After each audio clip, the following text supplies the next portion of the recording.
Hello, it's the American Nightmare, Cody Rhodes. Welcome to What Do You Want to Talk About? We are at the lovely WWE Warehouse. This, What Do You Want to Talk About, is a WWE and Fanatics original production. Incredibly excited about our guest today. We have wanted him on the podcast for quite some time. He is incredibly busy, and there's been a lot of, maybe, hey, it could be this, and maybe it's going to happen here. And then I've been told he's coming, and then no, he didn't. And finally, we have him.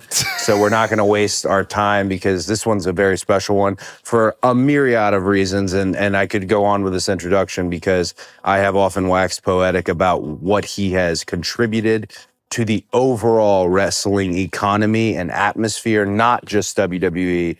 Someone that many of us owe a great debt to. Again, we're talking about the inaugural WWE Universal Champion, a former United States Champion, Intercontinental Champion, a two-time NXT Champion, all these things. The founding father, the one, don't give anybody else any credit, for the Bullet Club, and currently Judgment Day staple member, just the absolute dude, the guy. Please welcome to What Do You Want to Talk About, Finn Balor. Thank you for the lovely introduction, You're here. mate. Yeah. Now, Finally. I feel like you're going to be like, all right, thank you, and then leave. Can't get out of here. Well, I do have a hard out in about an hour. Well, that's it. This is the third attempt we've tried to do this. That's what they say. The third time's the charm, right? Yeah, third time time's lucky. the charm. Look at the Irish. Look at that. The luck of the Irish. Yeah. Speaking of, Yes. we'll right to it. Yeah. Can you tell me, I don't know if any of this is usable information. Okay. OTT Love it. in Ireland. Yes. Yes. Over the Top Wrestling. Yeah. For people who don't know, it's an independent company in Ireland who have a lot of the guys who I came up in the business now work there. Yeah. Continue. I know, I'm just so curious because you mentioned Luck of the Irish, so I jumped right here. Am I allowed to make a bit of a confession? Go ahead. You know my OTT confession? I know. You don't have to apologize to me. You have to I feel like I have apologize to to a lot of other apologize to the people. entire country. I've told it on this podcast before because of the immense amount of guilt I have with it. I will tell it one more time. I came to OTT. I saw a giant poster. I was on an indie run where it's really all you did was see the poster. You didn't even know what you were doing half the time. You saw a graphic. You saw my stable mates. It was Matt and Nick Jackson at the time. All this. Big giant photo of me, so I kind of thought, maybe I'm the main gig here.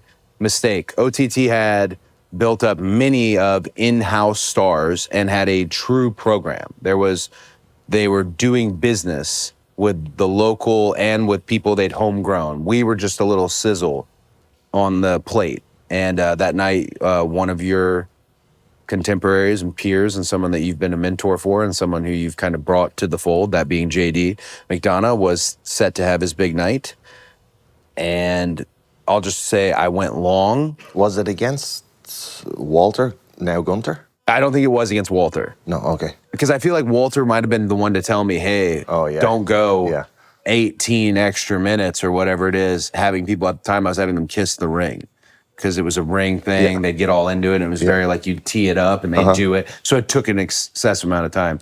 Whatever, public transportation runs differently in the United States than it does in Ireland.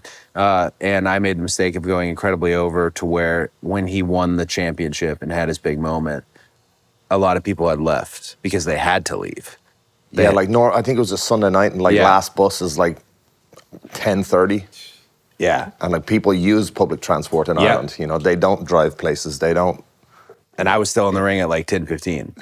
So I didn't know until later. There's a whole online snafu. We're not going to cover it all here, but that's my brief apology to OTT, which I will consistently apologize. But it's a great company.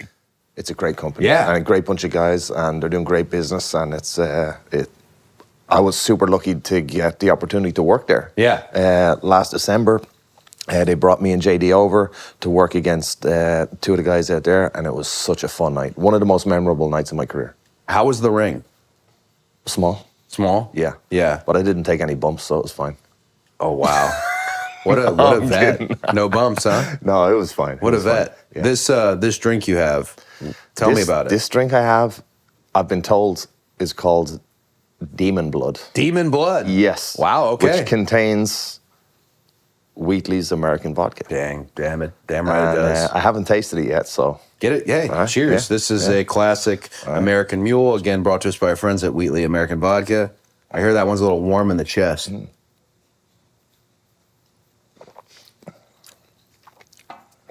that's not bad, actually. Yeah? Quite like that, yeah. Do we have the ingredients list on that? Or is Probably it at the just bottom of straight the vodka? screen right now. No, it is not straight vodka with a dash of color. It's coming across the bottom Was of it the screen warm right in now. the chest as described? No, not at all. I'm married to a Mexican, so I can, my I can gosh. deal with some heat. The heat, eh? Yeah. I want to talk about that. Okay. I want to talk about that. Yeah. Where'd you guys meet? We met in San Jose. Yeah. It was my first WrestleMania. She was working for Fox. I was doing like one of those media mornings, Yeah. and she interviewed me, and we just kind of like crossed paths, and that was it. Okay. And then we kind of like kept in touch, like once every 6 months by DMs or whatever. Haha, nice to see you, whatever. And then about 6 years later, it was a couple of years later, maybe 4 or 5 years later, I said, you know what? There's something about this girl. I want to ask her out. So I asked her out. Well, I didn't ask her out. I asked for a number because we were DMing. So I asked her for a Yeah, number. you got to get out of that DMs. Yeah. And she said no. Whoa. Yeah. End of the She story, said guys. no. End of the story. There it is. Oh, man. So I was like, Oh, what no. the hell? Okay. All right, well. Oh, wow. But we kept DMing like for like another month or two. Like we were DMing like every day back and forth. And then I finally like said, hey, come on, like give me the number, give me the digits. Yeah. We got to take this to the next level. And yeah, we never looked back. That was it. Did you ever get an answer? Was there a gamesmanship in this saying? Nah, she just said like I live in Mexico, you live in America, Yeah. you're a wrestler, I work in TV, it's never gonna work. Oh, she just gave up on it before. Yeah, before she it was even just started. dismissive. Yeah, it was just too much of a stretch of an imagination. Oh my gosh. Yeah. And how long have you been together? 7 years. Does she love what you do? Or is she? She appreciates what I Yeah. do. She used to love it more when she wasn't with me. Yeah. Now she sees the risks and the injuries and like Yeah. the effect it has on me, and she doesn't like it as much. But I think that's important too, because like if you have someone at home who's like a super fan, Yeah. then I'm always Finn, right? And like, Yeah. you start to like feed your own ego, and then Yeah. you just like lose the run of yourself. So I think it's super important to have someone at home that like helps keep you grounded. And like, Yeah. when I go home, Well, home is I'm home. well, Right, yeah, like- home really now is like the airplane and the Marriott, because like we're on the road so much. Like, and Yeah. I live in Miami. Miami doesn't feel like home. Ireland now, when I go home, which is home, and all my family are there. I've kind of been gone so long. Yeah. Don't really relate to the environment there anymore. And like what I picture as home is like Ireland 20 years ago. Oh, Like wow. Ireland's like evolved so much and like changed in those years. That like it'll always be home, but I don't sometimes feel at home there. But maybe it's just because I'm dipping in and out because, you know, I'm only in there for 4 or 5 days at a time. It's not the greatest term, but the carnival aspect of what we do kind of makes us a carny in a way where like everyone else has a home life and we don't often, or sometimes we have seasons of it where we do, and then you get back into this and you get going full tilt. Yeah. I asked in the sense of if she likes it, just as I've gotten older, I don't bring it back home anymore, which is wild because I feel like everything career-wise it's such a wonderful season for WWE. Everything's happening. But a lot of times I'm asked, oh, how was it? And it's like old man style. It was good. Like there's so much behind it was good. Yeah. So much there, but I'd rather it not enter the space because then you never escape it. Yeah. You know, then you're always, and it's the same when it's, Liberty's 4 and we have stairs in our house. And that's okay. That's like my biggest challenge. Yeah. Is seeing those stairs. Because, I mean, anyone who has children knows that all they do is once you sit down, you have to get back up. There's a reason you have to get back up. And that's probably the most I'll ever need pre-workout in my life is when I'm in my home. Like, because you know you don't want to Yeah. be that. Like you want to be Papa or Dad who's on. None of the jobs, no big deal. I'm good, you know. But yeah, it's a wacky world we live in, and you've always loved it, right? I've always loved it, yeah, since Yeah. I was a kid, yeah. Pretty much, like, one of my earliest memories as a kid was watching World of Sport Wrestling with Oh my my dad and my gosh. grandfather. Yeah? And my grandfather was into the wrestling, but my dad wasn't into the wrestling. But at the time, wrestling was more popular than football, which you call soccer. Yeah.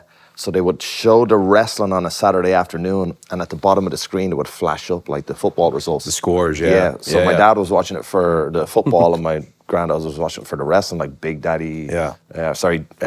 Giant Haystacks, Big Daddy, Kendo Nagasaki, all those guys. Dude. So that was like early memories, and then like kind of transitioned into WWE when Yeah. Sky TV came to Ireland, and then that was like Ultimate Warrior, Hogan, Coco Beware was one of my favorites. It's such a departure from Big Daddy.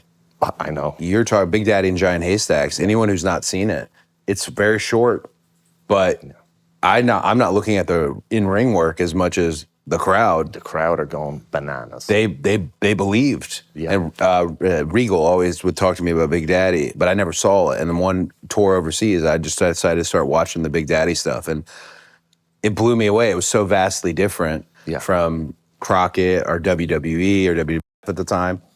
But again, I'm not making fun of it at all, because look at these people. Yeah. They're invested in this. Yeah. That's such a, when you think World of Sport, so I don't know if you know this, I'm kind of a World of Sport hater, Oh. but I'll make my admission to why. Yep. So wrestling schools all around the country. I have one I now. know where you're going with this. And I wrestled folk style wrestling and freestyle, whatever you call it, Olympic style wrestling as a kid. That's what I considered, I suppose, real wrestling. But then when you go to a wrestling school, chain wrestling is real wrestling. And this is the whole like hip, and you're doing, like really great stuff, like Davey Boy style. I'm using Davey Boy as an example, or like Dynamite, and all the things you can, really impressive stuff. And I kind of always frown like that. Are you emulating grappling? Are we emulating it? But really, internally, my full admission is that I just wasn't able to pull it off. So that's why I'm kind of a hater for the World of Sport style of the whole, not just the under the legs and some of the fun spots they did.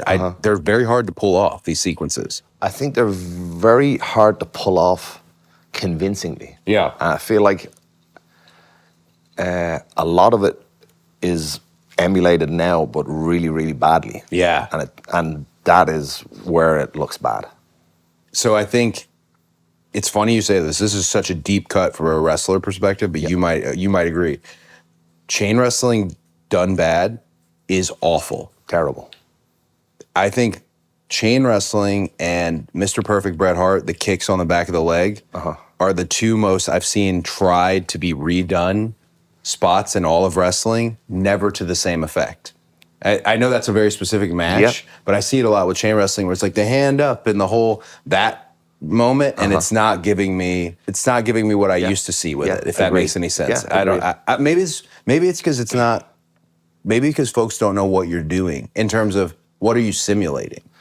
Well, right? I feel like a lot of matches people see, they see like the pay-per-view match or the blow-off match. And there's been like a whole story arc up to that where they've done all these different sequences and edited them and like tweaked them and changed them.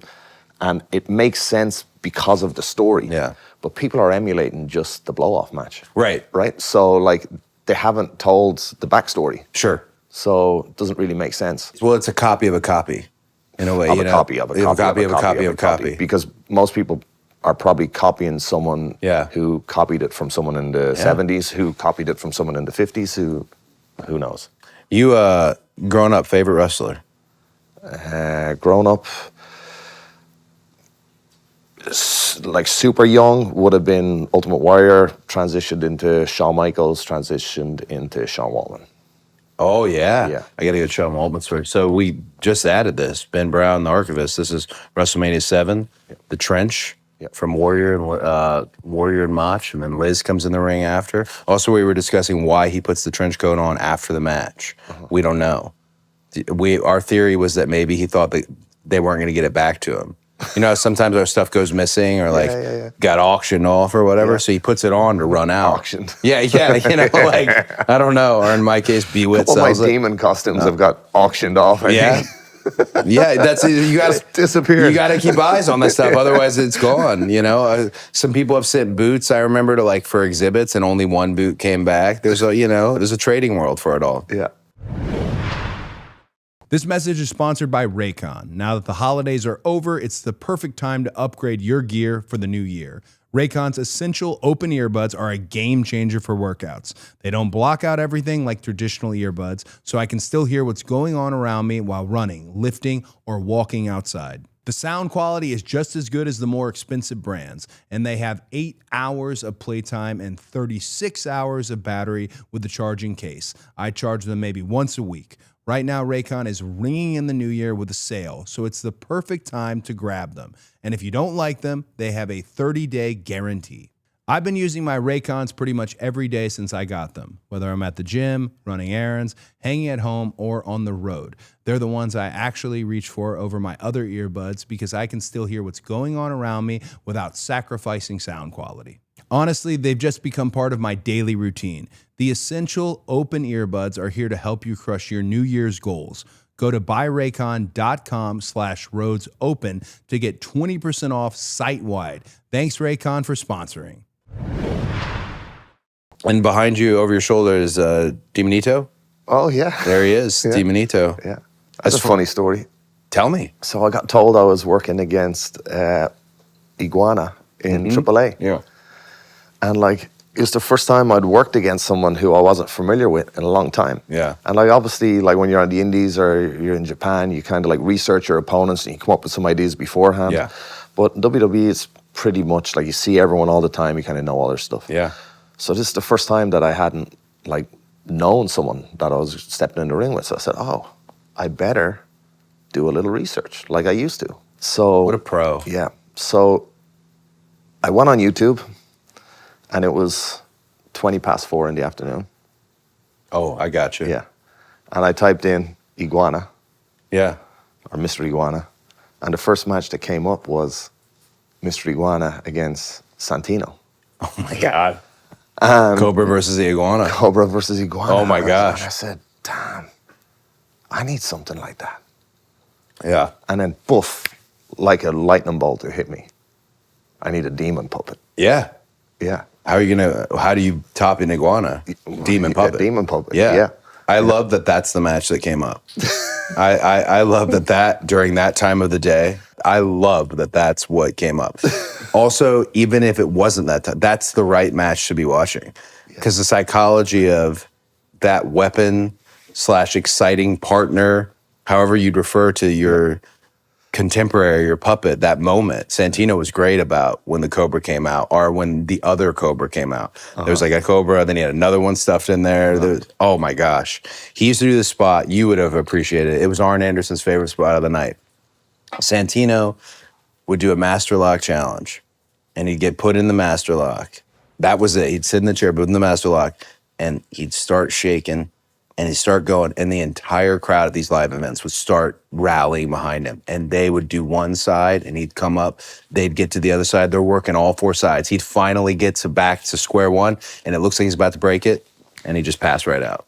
And that was their legit live event, and it was, I saw it every night and still thought like he's gonna get out. It's gonna happen tonight. And then he just slunk over in his chair, and they'd ring the bell.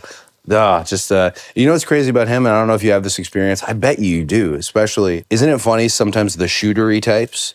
Santino's this judo master. Yeah. I was just going to say, but that comes with confidence, right? Right? Yeah, definitely. And then they get here and his bit is all comedy. Yeah. It's a strange thing. There's got to be someone else like that too, right? Well, I mean, like if you look at Doink, the original Doink, there's all these guys who are just absolute like headhunters. There was a guy in World of Sport, going back to World of Sport, Yeah. Les Thatcher, I'm pretty sure he was a shooter. Yeah. Yeah. You had to kind of be. Yeah. Yeah. Do you consider yourself a shooter, hooker, any of these things?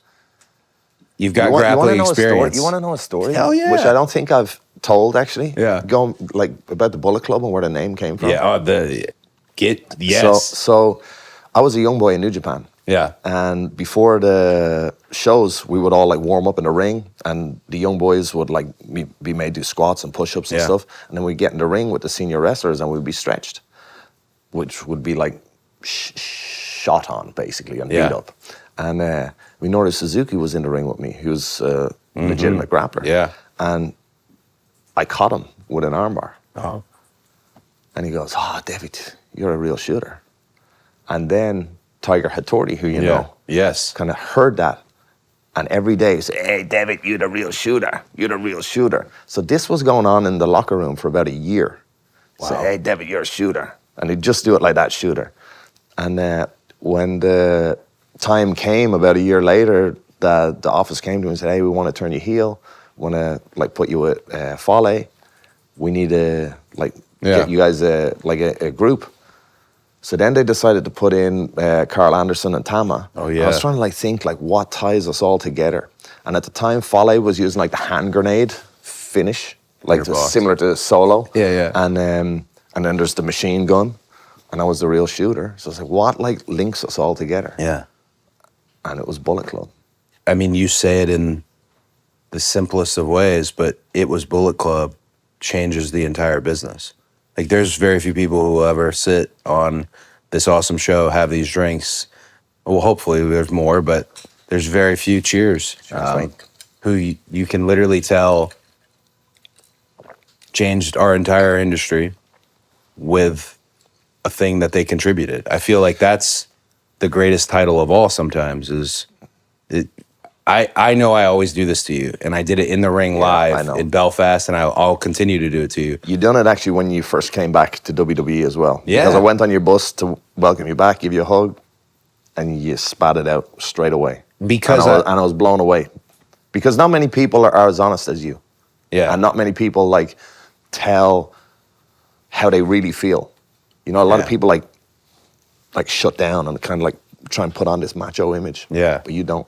I mean, how could I? I benefited so much so that they call me back.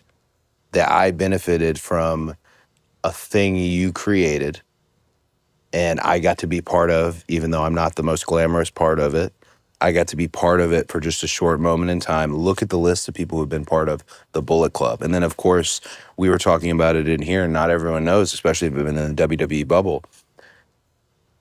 I don't want to be the one, I know I jokingly say this all, but you're owed so much money by so many other wrestlers. You legit, and I know got it's not PayPal, Zelle, yeah, Cash like, App, bro, Venmo. I know you're always like, no, but I mean, if you were to today with all these wonderful people in the TKO bubble who bring up these graphs of ratings, relevancy, and revenue, and these really great metrics, if you were to really backlog and go all the way to when the shirts started, bringing back Too Sweet in a different way where it wasn't just a nostalgic way and becoming this entity, it's so hard to get anything rolling outside of here. And it's even harder to get things rolling outside of here consistently, where it's must see, have to see it. I mean, you've heard this Hot Topic story 1,000 times, right? The head president of Hot Topic comes to WrestleMania, sees the Bullet Club shirts everywhere, and keeps asking, hey, when are the Bullet Club guys coming out? And they had to explain, no, that's not, it's another company. It was started by, he's actually here now. It's a whole thing. But then he thought, well, I still want the shirt. The only reason that shirt ever makes it to shelves is because you had built it with pretty much just not luck, full hard work and what you guys were doing, making the whole world. I mean, wrestling's all about turning heads. How long can you turn someone's head? How long can you gravitate their attention? I remember my dad's not the greatest like commentator, but I remember one time he said something about Hogan when Hogan was in the ring, and I never forgot it because I could tell he was just talking from a completely internal perspective, but it worked for the commentary. He said, he's going to wrestle Sting at Starrcade. He says, no one has captured the imagination of the audience like that man for this long in the history of the business. And I thought, that's really what we do. How long do we have them? And a lot of times we think we still have them, and nope, it's over. We can't, right? That's something you created that still is capturing their imagination, and it's your creation. But I think that's the payment, right? Because I was in NXT about like 8 months, and I get a call from New Japan. It's like, hey, David, we got some money for you. We got Tiger again? Hey, David Chan, we got royalty check for you, man. I'm like, whoa, we got a royalty check Yes, from New Japan? yeah. Hell Yes. yeah. I said, oh, Tiger, thank you so much. How much am I due? And he goes, like $118. I'm like, $118? Oh, no. He goes, yeah, man, we need your bank details. I said, Tiger, give it to charity. I don't need it. I'm good. I'm good. Yeah. So I feel like the payoff with like course. Bullet Club was not, for me at least, was not financial. But Yeah. like I feel like it was way more valuable than any course. dollar amount that I could have been given from like just what it's given to the business. Yeah. Well, I can't thank you enough. I can't, and I stand by the fact but that you're owed. You're at owed a the lot same of money. point, I need to also thank Carl Anderson, Gallows, yeah. Fale, Tama. Would the you thank Bucks. Gallows? Would you include Gallows in there? You got to, right? Yeah, 100%. Ever tell you yeah, about- I can't speak highly enough of Gallows. He's so funny. And I can't express how much the locker room misses him. So we don't talk. Gallows and I will like not talk for 6 months, and then I'll see him. He'll come back or something, and it's right back. Oh, yeah. He's so funny, and I didn't know Carl that well, and so like they just make such a good team, such a good unit. Anyway, so Gallows had an indie in Georgia called Bulletproof. Again, he's still riding. It was still Riding the Bullet bullet, Club. He was yeah. still on the Bullet train, right? And I kid you, I like that. I kid you not. I wrestled. I forget who I wrestled. We did the main event. It was a small indie, but we did pretty well for a Georgia independent. And then, no joke, Gallows, as we're setting down, literally slapping hands, and the show's over, saying goodnight. Gallows pulled in. This is gonna sound terrible, but I think it's okay. With a truck, and he had in the back of it all of his WWE action figures. And he put them on the merch table and offered like basically a half off. Hey, get these. It was this last little minute, like the 50-50 rally, this last little carnival like element. And I mean, people were eating it up. Yeah. It was, I didn't think I'd see him. He was doing this and asked me to be part of it. And he's always got an angle, always moving. I think people like him in the business, when they're not around, we will really miss them. You know, because as time goes on, it gets really corporate. And, you know, man, I need a guy telling somebody he's going to backdrop him while he's butt naked, making him uncomfortable. You know, I need like that moment. Yeah, he's a dying breed. Yeah. For sure. I'm trying to think. I'm like, who else is like that? Right? There's not many. No. And that's not just Japan, America, and internet. He's very specific to that style of wrestler. And I mean... Yeah, I haven't been like on the independent scene for like 10 years, so like I maybe there's guys out there, but I don't know. All right, this next question is part of a segment we call Game Plan, fueled by Game Day Men's Health, because let's be honest, showing up at your best takes work. So let me ask you, what is your plan for staying sharp? Could be physical, could be mental, could be family stuff, whatever it is. How do you stay in the zone and keep pushing even when life's stacked against you? I'm a routine guy, and I like to do the same things every day, no matter what day it is. So pretty much every day, same breakfast, same lunch, same dinner, same routine. And that's slightly different if I'm on the road or if I'm at home. But most importantly is eat whole foods. So like just real foods, eggs, meat, chicken, nuts, avocados, yogurt, berries. That's it. A little bit of caffeine in the morning, and try and spend some time in nature, be it in the mountains, in the woods, or in the ocean. That's exactly why Game Day is out here, helping guys optimize their energy, focus, and longevity. You don't have to slow down. You just need the right game plan. Check out GameDayMen'sHealth.com/Cody to learn more. That's a great question in terms of from now, all the international success, WWE doing international shows left and right. International's no longer a secret. It's no longer this thing we go over and, oh my gosh, these crowds are amazing, but you really don't know. Now, big PLEs are being hosted.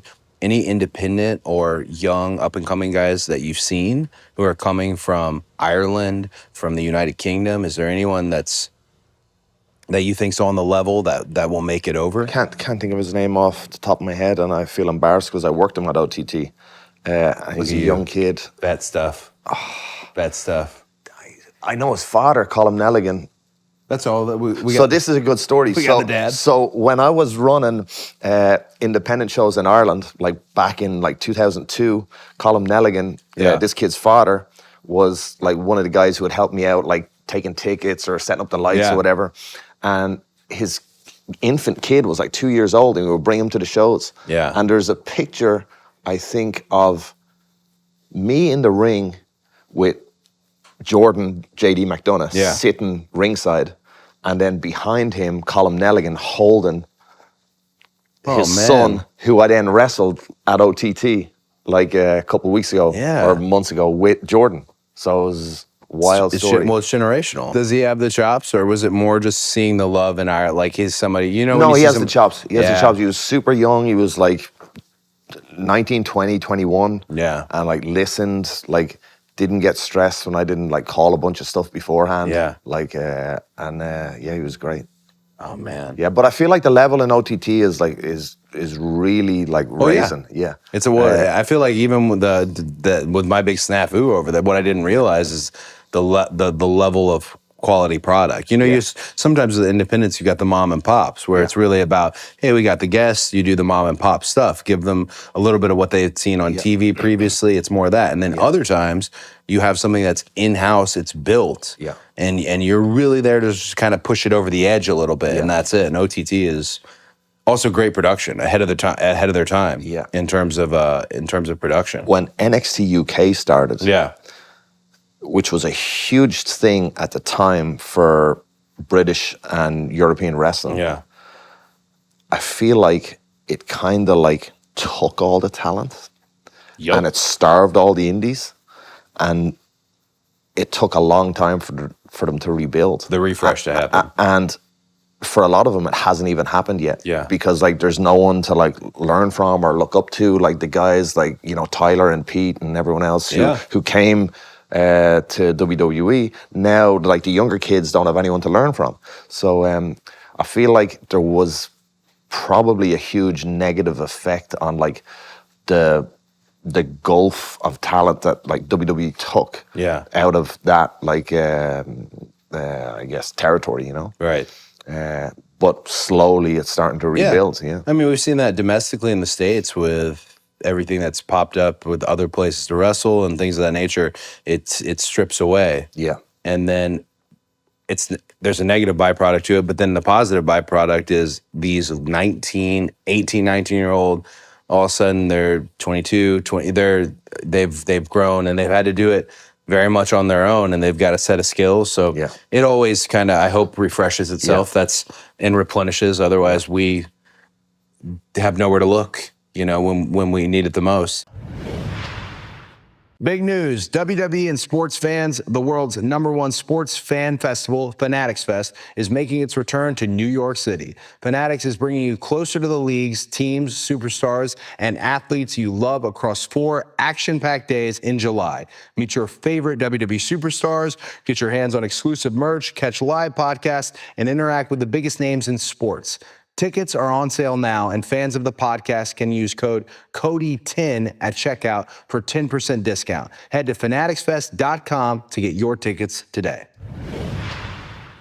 I want to ask, because we talked about the Bullet Club, and I want to ask, we've already talked about Demonito, but we didn't really hit the Demon. And I feel like that's another area that's just incredibly, there's you doing body paint in New Japan, and what would Prince be doing? What would you be doing that people would, I want to see it. That's going to be cool. I want to see it. And then there's another layer where you I don't want to use the word market, but you market it and it becomes in the character itself with the Demon. These are also Bullet Club level like this is just my favorite thing about having a conversation with you today is to really, if you're able to layer the amount of stuff you've done.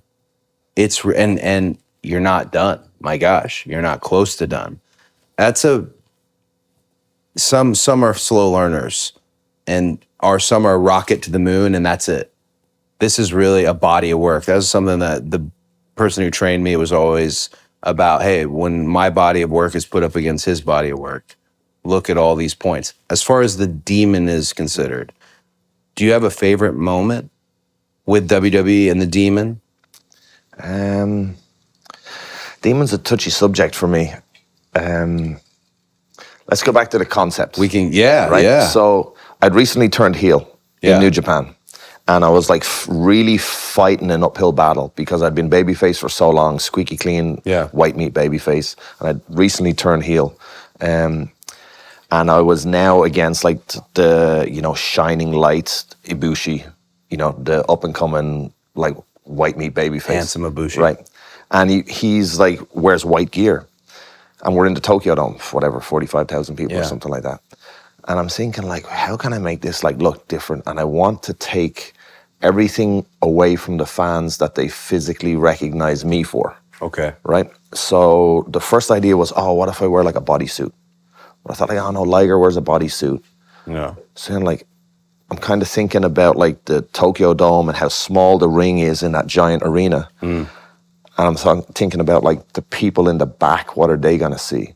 I thought like, wouldn't it be cool if it was like Ibushi wrestling against a shadow, Wow. right? And that was like my original concept was like, I was just gonna be head to toe black, completely black. Yeah. And so for the people in the back, it would look like he was wrestling against a shadow. And that kind of slowly developed into the Demon, like in the weeks leading up to Yeah. the Dome show where we'd done it first. And side note, Carl Anderson, who was in New Japan with me at the time, I told him the idea, and he goes, everyone's gonna laugh at you, bro. You're gonna look stupid. I said, I'll try it. Right, Who right, cares? right. But Yeah. And I trusted him, right? Yeah. But, I said, I'll just try it anyway. It's worth a Yeah. shot. And I done it, took off, and it was cool. But going back to the question, the favorite moment, I'm not sure if I have a favorite moment because once I came to WWE, it kind of got muddled up a little bit, and there had to be like a reason for why the Demon appeared, and it all had to be storyline based and advertised. And in my mind, it was always just a cool entrance, and it was something that changed me into like, Braveheart puts on the battle paint Yeah. and he goes to war, and that's the way it was for me. But in WWE, it had to be, well, what made him turn into the Demon? Why? He had to get beat up and Yeah. beat down and pushed to the limit to then turn into this monster. Yeah. So then it became the point where Finn wasn't good enough. Only the Demon could win. So then like Finn was lesser than the Demon, Sure. where they're supposed to be the same, right? So that was one issue I had with it. The other issue I had with it was always advertised. Yeah. Which I like it to be a surprise, like, oh shit, the Demon's Yeah. here, like, and it just comes out and kicks ass. But favorite moment would probably be Takeover UK. Okay. But The hat. the hat. And yeah. So it was like the Jack the Ripper inspired, Yeah. like London. Yeah. Not necessarily for the paint and the design, but the way the truck shot that entrance. Yeah. Like the way like I go from like silhouette with like the London background on the screens into the lighting where like then it reveals the Demon with the hat, and then the fact that like my family and friends were all like there because the show was in London. It was like that was a special night, and it was returning to London. Yeah. I thought I'd kind of left that scene. Yeah. And like going back there with NXT, like I think I was the champion defending the title. So it was pretty cool. That was a cool night. Are you ready to hold WWE history in the palm of your hand?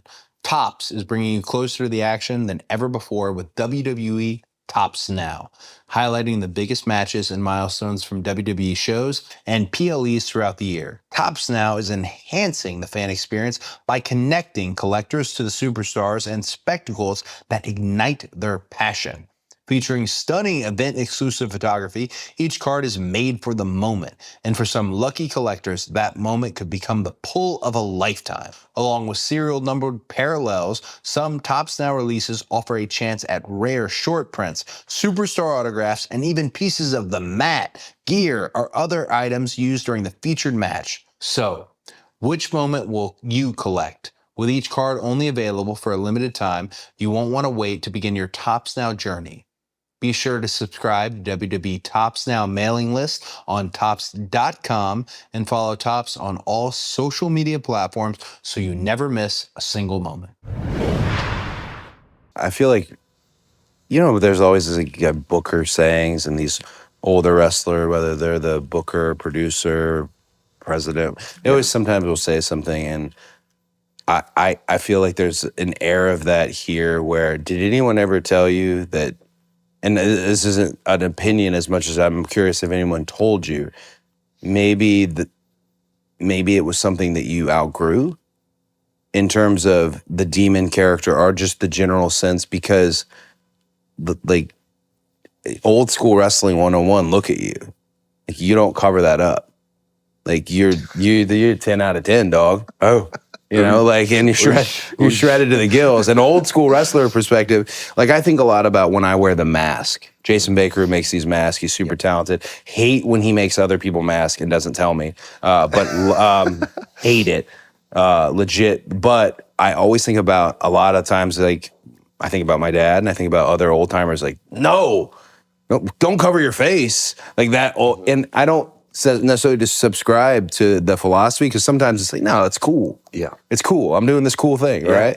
But I wonder if that's something, because it feels like maybe the block is filled in terms of, I totally get all those, it being advertised, it's supposed to be a surprise, but I don't know. I just was curious, did anyone ever tell you didn't need it? I don't think I need it, and that's probably why I was so resistant to doing it for a long time. Yeah. Because like the way it was kind of been booked, and presented by the company, I felt it just wasn't effective, right? And or as effective as it could have been. Yeah. And then I think there was some sort of confusion about like, why is he the demon some nights and Finn the other nights, and then maybe some people are getting let down when I'm not the demon and stuff like that. So I would love to go back to doing it. Yeah. But I would love to have more creative control, and I feel like I lost a lot of that. Especially when I came to the main roster. I think it was done really effectively in NXT. Yeah. I think when I came to the main roster, it wasn't done as well for a multitude of reasons. But in the future, I would love to get back to doing it. I'll give you a moment of vulnerability on my half that I thought, I'm not going to tell him this. He'll think this is, but I'm going to tell you. All right. Right before I left, when I was doing Stardust, I wrote Hunter like a 4-page email, which you know how that goes. Anytime it's more than a page, it's probably already an issue. That's a lot for someone to look at and sit down and give their time over. I really wanted to wrestle the demon as Stardust, because Stardust had no legitimacy. It was all comedy, but there was one match or one moment away from providing it some credibility, even in a losing effort. And I remember I wrote this whole email about it, and I don't know what happened to I wouldn't have read the email. But Went into a spam probably. who knows? Who knows? He may never have seen it. But it speaks to not just the demon itself, but also NXT Black and Gold and NXT. That entire NXT era is largely, actually, I was going to bring this person up. So much of it is your signing on and the name change, everything, all that first night, you coming in and committing to it. I was shocked. I was genuinely shocked, because he is such a prickly individual, to find out that you and Kevin were tight. And he texted me while we were talking. So this is the only, I wasn't going to look at my phone and be rude. I asked him, was there a question you asked? Oh, I think he asked a sincere question, which now you ready for a Kevin Owens question? Yeah, I hope I don't get emotional though, because I do love Kevin. Oh, buddy, I wasn't ready. I thought he'd send a joke in. Like, you know how like he says some shit every now and then? It's like, he'll say something that's like, you can feel his mood. Yeah. This is from Kevin Owens, who's now the co-host of What Do You Want to Talk About, just with this question alone. Ask him if he realizes just how much he has done for me since we met, by being himself and how important he has been to me for the last 10 years and how much I value his friendship. It goes on. He is the epitome of, I take a fatal bullet to the head for the guy any day of the week in my book. Not just for him, I do it for his whole family, the greatest crew of people ever. What a great question from Kevin. Was that a question or a statement? It's just a statement meets a question. How his actual question was, if you realize how much you've done for him. I don't think Kevin realizes how much he's done for me. Yeah. Right? Because although like me and Kevin have had very similar backgrounds and like kind of like journeys to WWE, we'd actually only met each other once in passing at an indie show in London. Yeah. And it was like about 4 months before we started in NXT. And that was kind of the only reason why we even like shook hands and like said, oh, hey man, nice to meet you. But we started in NXT together. Yeah. And we're two guys coming from like similar like career paths, but like different places. Yeah. But we're now in a new company, in a new country, trying to learn a new style. Yeah. And kind of also been like tested a little bit, right? Yeah. Because the Performance Center, they test you. Because we went from like him like main event in ROH to me main event in New Japan to now being in a warehouse doing like forward rolls with like rookies. Hip toss class, Right. bro. Like drop down, leapfrog, drop down, Yeah. leapfrog, drop down, leapfrog. And like, it's a test, right? And if you shut up and pass the test, you'll be fine. That's really good advice for some people who need to hear it right now. Yeah, yeah. Everything's a test in this business. Like, you don't have to succeed, you just have to try. Dude. Right? You just have to give it everything. And if you go to failure, that, like, the coaches will be happy, right? Mm-hmm. Right? But- Everything is a test, though. yeah. So me and Kevin like kind of like bonded really strongly over like the common obstacles that we were having to overcome together, like in this new life that we were having. Yeah. In NXT and WWE. And yeah, I know like we're very probably different. Yeah, I couldn't believe it. Like personally, in every way, like the way we wrestle is different. Yeah. Like, you know, our lifestyles are different, but you know, sometimes opposites attract. And like me and Kevin, I can honestly say he's one of my favorite people and best friends in the whole world. This question, I think, has set off. I think I'm now going to have, I want Kevin to send in a question for every. I don't think they'll be near as sincere with you, but I said that just I wanted to make sure. I was like, I want to cover all my bases with him. And I asked him that, and I thought, I wonder, he'll probably just send in a Kevin-like message. No, that was quite special.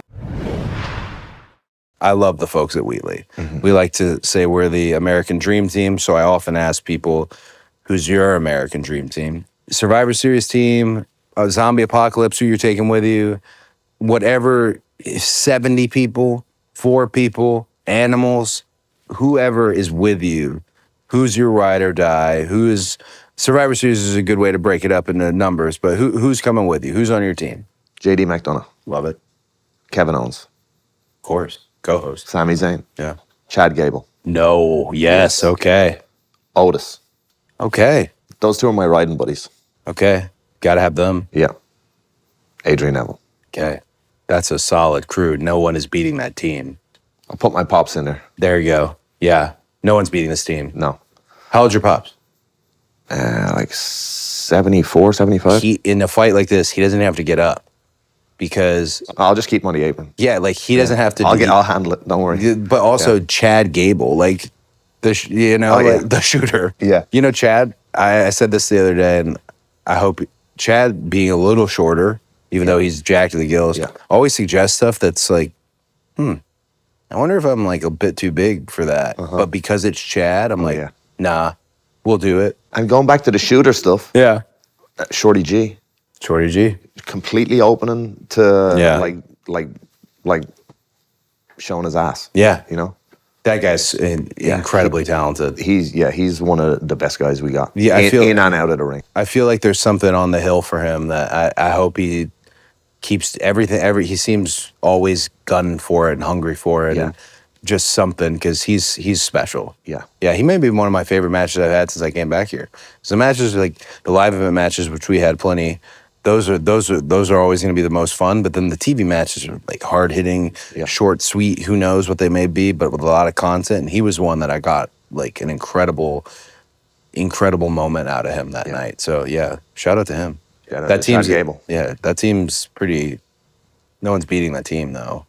There's no one on the See, team. you could get on the other team, could be like Brock, Roman, Seth, you, I'm gonna be honest. I don't think Logan Paul, Cena. Oh, LP. I think you're probably gonna I'm pretty win. sure LP was wearing a bulletproof vest in the ring last night, and I wasn't sure. Do you know what it was? Was it a bulletproof vest? Was the New York market scary to him or something? What the? Well, two things. I wanted to flash back to, because you said Sean Waltman. You said X-Pac. So you know how I did the jumping back kick? I just wanted to tell you this, because this was my experience. You watch wrestling, you see how someone does it.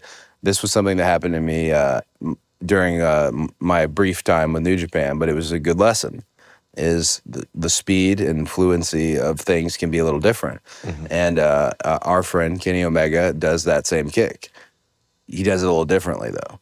And I thought it would be kind of Sean Waltman style, jump up and it like pops and then you fall, not like drives through. Yeah, he kind of goes Yeah, more like that. and I was wrestling him and Kota Ibushi, and brother, it went through my head, and it's not his fault, it's my fault. But it's Explains a lot. It's the first time I got like a boxer cut, and I'm just bleeding profusely. And I thought this was like every time you see Sean Waltman do it, it's this. Yeah. It's not that. I don't know. And I kept thinking, hit me with that X-Pac, hit me with that X-Pac. And now anytime somebody's like, hey, just spinning back, like, I don't know. Is it that, or is it something else? Because like driving through I had no clue it was coming like that. But yeah, that was when you mention him, because Bryan Danielson is another person who talks about him all the time in terms of being one of the most underrated, insanely great, this being Sean Waltman, valuable wrestlers for someone to watch. Yeah, for me, SummerSlam 95, Hakushi versus 1-2-3 Kid was one of the matches that I've watched on repeat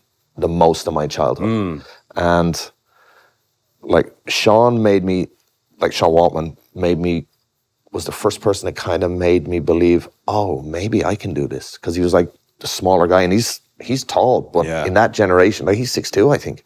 But like right. But like in that generation, they were all like 6'7", 6'8". So he like looked much smaller, and I thought like, oh, maybe I can do it. Yeah. He was the one who like made me like kind of have that belief that, it's not impossible. Yeah. And then he obviously beat Razor and all that stuff, and it's like, oh shit. Yeah. But, He's I feel like anyone, if you're just somebody there's all the library books are there now for you to go back and watch things like you're talking about. He's psychologically, even it's hilarious. He was a tall guy, but he was small in that era, because they're really, I don't want to be crude, but they're like dinosaurs. The size of these men. When I see my own brother, or like Billy Gunn, who are you? Like y'all were living civilian life. Yeah. Oh my, just like what a stud. And this was something I saw at least in my time away on the Indies. Being a big guy is hard now, because what do? You're either champion, or you're like someone's heater. So there's not that middle ground anymore. I also think it's funny how the big guys now are like 6'1", 300 pounds. Yeah. Right? But like... Yeah. Like I've always considered myself a light heavyweight. I'm a big boy here now. Oh, yeah. I'm a big boy. Hey, you know who's a super underrated big guy? Who? Matt Bloom. Oh, my gosh. Like, and he didn't even look like a big guy. Yeah. At that time. He's one that, when you find yourself like, you see a match at somebody's, you're like, oh, that was really good. Then 3 months later, there's another match. Yeah. He's somebody that is extremely underrated. Yeah. And I feel like with what him and Sean are doing down there now, he definitely doesn't, and he's a big part of your, someone who was there for you when you came to Florida, and there for you in Japan, and carried it forward all the way. He's another person, contributions-wise. Oh, immense. We were talking about last chapters, and I was doing, when this is a thing, when people ask me for a wrestling Mount Rushmore, I tell a different one each time, so that somebody finally is like, this guy just makes this shit up. Yeah. He's not committing to this. But the last time I talked about it with somebody, I said, here's a last chapter Mount Rushmore. Here's 4 wrestlers who their last chapter was absurd. They gave something and you didn't even realize. Yeah. He's somebody that this was his life's work. Yeah. Like anytime you hear anybody that encounters him or has a moment, really, really special. I don't know if you want to speak to that, but that guy's a stud. Yeah, like going back, like 24 years old, young boy in New Japan. Yeah. Like, you know, sit at the front of the bus, and like I know, like what was his? He was doing the first gimmick he done in WWE was like Prince Albert. Yeah, Prince So he's Albert. like all these tattoos. and, A-Train, like, yeah. and I was like, oh my God, that's A-Train on the back of the bus. Oh Yeah. shit, I better behave, you know? And like all the Japanese boys are behind me and he's right down the back of the bus. I'm like sitting up at the front of the bus. He's like, hey kid. I'm like, is he talking to me? He's like, hey, Irish kid. I'm like, yes sir. Yeah. Come back here. And like straight away, like he's super welcoming. Oh, Like, yeah. Yeah, like took me out for dinner, like helped me get like acclimatized to working in Japan, living in Japan, how to deal with the office over there, how to deal with the boys over there. Yeah. And then like fast forward like 8 years, when I moved to NXT, I had to find a Yeah. place to live because I'm not from America. So in the transition period of looking for a place to live, I Yeah. actually lived with Matt Bloom and his family for 3 months. Oh. So to Matt and Farah, I would like to always say thank you because for me, they are like my American family. So Matt may be the one wrestler who doesn't owe you money. For all his other wrestlers. No, I owe him money. For the Bullet Club Yeah, situation. I owe Matt Bloom a lot. Okay. Oh my gosh. Well, shout out to cheers to Matt Bloom for sure. It's multiple times he's been mentioned, and it's important to note too that he's down there developing people now, developing individuals who are coming. Yeah, and you know? actually, little known fact, I want to give him also another shout out because my second run in NXT, which I'm very proud of, which I consider probably some of my best in-ring work in my career. Okay. And the producer I worked with on every match was Matt Bloom. Yeah.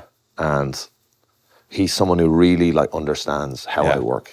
And for that, I'm grateful for, and I would love to have him on the main roster, but I feel like he's much more valuable to the business at the Performance Center. For sure. And times change in a way that's really wild. Yeah. You know, Ben is sitting there, and I've pointed him out several times. Ben's never changing. This warehouse is his. Yeah. Things come in here.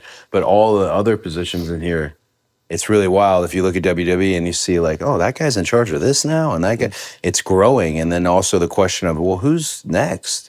Right? Because it's such a different WWE now. Who's interested in the And metrics? people move on, and people have to step in. And eventually, we'll have moved on, and there'll be that's the two more crazy thing people about sitting wrestling. here. I always tell people like, don't really ever hate anybody.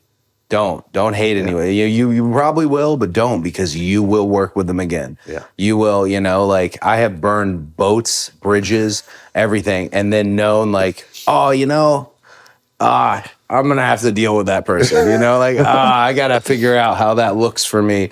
And after a while, you start realizing, like, no, just end it all professionally. That's something that I feel like the old timers were maybe a little better than our generation, or at least like emotional types like me, is they were really good about, all right, we're done. Yeah. See you again. Yeah. Later. Is business. Business is business, right? I feel like a Business lot of is business. stuff right now is like way too personal. Yeah, I mean, I'm up. Yeah. I need to hear that on a regular basis. I'm obsessed with this, and it's like, what, you know? Just like it's sometimes it's just business. Yeah, I think I used to be obsessed with it, and like the older I've gotten, like the more I've detached and I've separated like Fergal from Finn, and like I can understand like if like I can sometimes I'm in the locker room and I can like tell someone's like working me. Oh, it's the you worst. know, or like, you know, trying to manipulate the situation. Bad salesman. And I just doesn't bother me. I was like, okay, fine, like. Bad salesman. Because Finn isn't a real person. Yeah. And like Fergal's gonna go home and it's not gonna affect like Fergal tomorrow. So I'd always try like zoom out and like, oh, you're not being booked right, or oh, you're not getting enough W's, you're losing all the time. I try and like zoom out and think of like 25 years, not like like a month, you know? Do you know you probably paid me the best compliment I ever got, as far as, I think you already know this, ever, as a wrestler, ever, as just a wrestler and a person in business. You were being way too generous with the statement, but I stand by the fact that I still consider it my favorite compliment I ever received from one of my peers. There's sheets at TV each week with all the shows that say no comps, like don't ask for comp tickets. And coming out of WrestleMania 39 through WrestleMania 40, it was a long sheet. It used to be like 2 or 3. and it was a long sheet, and you thanked me for generally some of the uptick in business, and that was greater than anything you could probably experience in a character setting or in any setting. Because again, the world does not revolve around one wrestler ever, but sometimes we feel it does. But still, you do want to look back. You don't want to be a wrestler who was so humble that you never tipped your own hat. You never, but the best thing ever, and Hunter told me this years ago, is nobody can put you over like somebody else. And I thought, oh man, this guy who frickin' changed our entire industry, for him to say that once, multiple times to me, was incredibly kind and super Well, I mean to this it. day. Well, I mean it, and with the greatest respect to the people at the top before you. When I came to the company like 10 years ago and was wrestling house shows, they were like 30% capacity, 40% capacity, and that was a good night. Yeah. Oh yeah. Right? And now it's 100% capacity. When that upswing happened coincided with your arrival. And I don't think that's a coincidence. So I'm not I would gonna like to argue. tip my hat. Thank you. Cheers, man. Cheers. Oh my God. My friends at Wheatley, they have this wonderful jingle. We will have you watch it, and then I'll ask you to fill in one word. Vodka soda with Wheatley. Wheatley, so good I drink it neat. This song right here is for the red, white, and blue. You got good taste, and you drink like it too. Wheatley, so good I drink it neatly. Wheatley, American vodka. Wheatley, so good I drink it neatly. If you could replace the word neatly, what would you say? Wheatley, so good I drink it.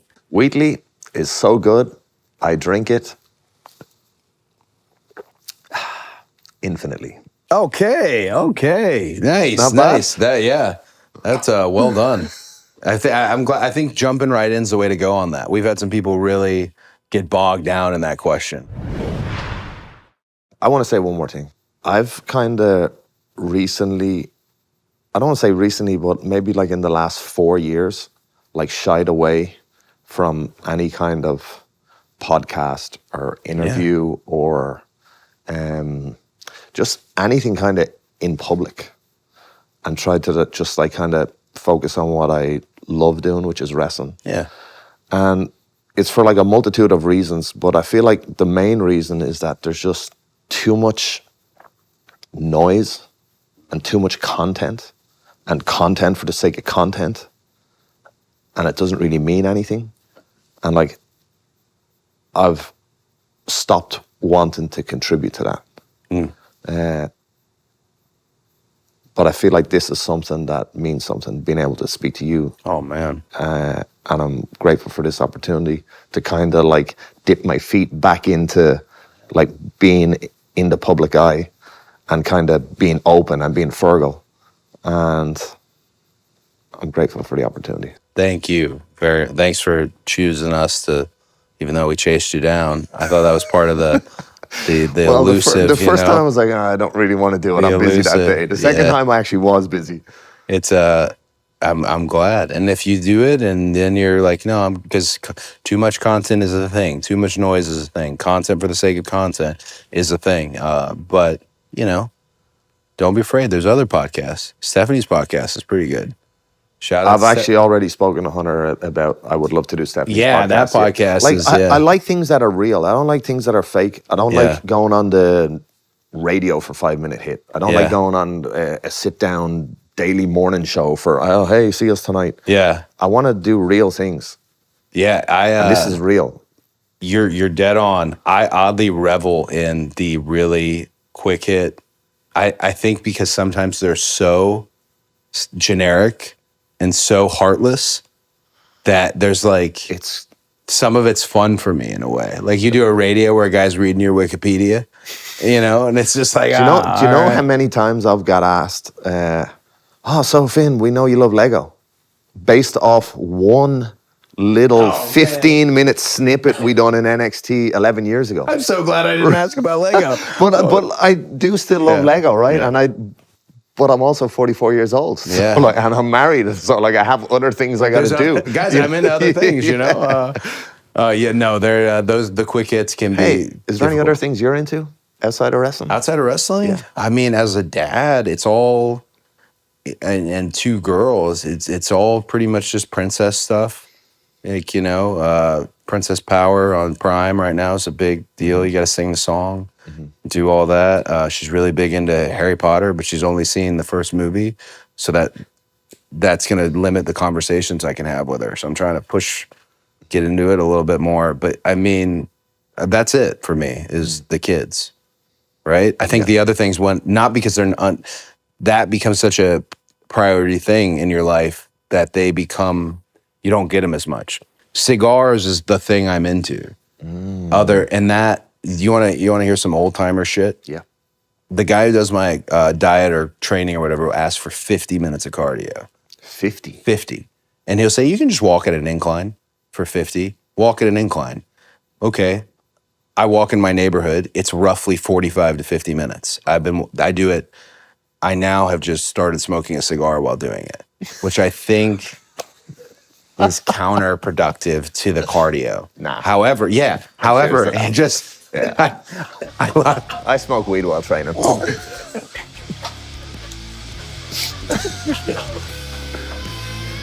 that I don't think it could be a better ending than that.